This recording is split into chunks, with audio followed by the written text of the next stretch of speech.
சபரிமலையில் மண்டல பூஜை மற்றும் மகர விளக்கு உற்சவத்திற்காக சபரிமலை ஐயப்பன் கோவில் கடந்த 16ஆம் தேதி மாலை நடை திறக்கப்பட்டது.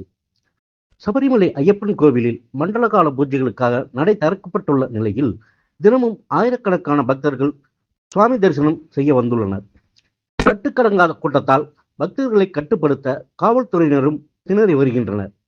சபரிமலையில் தற்போது கட்டுக்கடங்காத கூட்டத்தால் பக்தர்கள் பேரிகார்டுகளை உடைத்துக் கொண்டு படியேறும் செல்லும் காட்சிகளும் தற்போது வலைதளங்களில் வெளியாகி பரபரப்பை ஏற்படுத்தியுள்ளது. பக்தர்கள் முன்பதிவு செய்திருந்த நாட்களில் மட்டுமே வருமாறு தேவாம்சம் போர்டு கேட்டுக்கொண்டுள்ளது.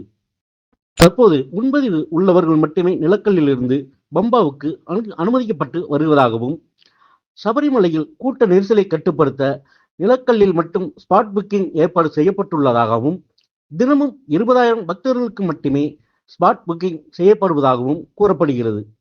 மேலும் முன்பதிவு செய்துள்ள தேதியில் மட்டுமே வரவும் எனவும், முன்பதிவு செய்த தேதிக்கு முன்பும் பின்பும் வர வேண்டாம் எனவும், அதனால் பக்தர்கள் கூட்டம் அதிகமாக வருவதாக தெரிவித்துள்ளனர். இதில் மிகவும் வேதனையான விஷயம் என்னவென்றால், சபரிமலை யாத்திரை தொடங்கிய போது ஐயப்ப பக்தர்களால் சுவாமி தரிசனம் செய்ய முடியவில்லை. மணிக்கணக்கில் வரிசையில் நின்று மலையேற முடியாமல் பந்தளம் வலிய கோய்க்கால் ஸ்ரீ தர்மசாஸ்தா கோவிலில் நெய்யபிஷேகம் செய்துவிட்டு சிரமத்துடன் பந்தளம் திரும்பிய ஐயப்ப பக்தரை பார்ப்பது வேதனையாக இருப்பதாக பக்தர்கள் கூறுகின்றனர். ஆன்மீக செய்திகளுக்காக பாலசண்முகசேகர். சரணமையப்பா சுவாமி சரணமையப்பா, சரணமையப்பா சுவாமி சரணமையப்பா, சரணமையப்பா சுவாமி சரணமையப்பா.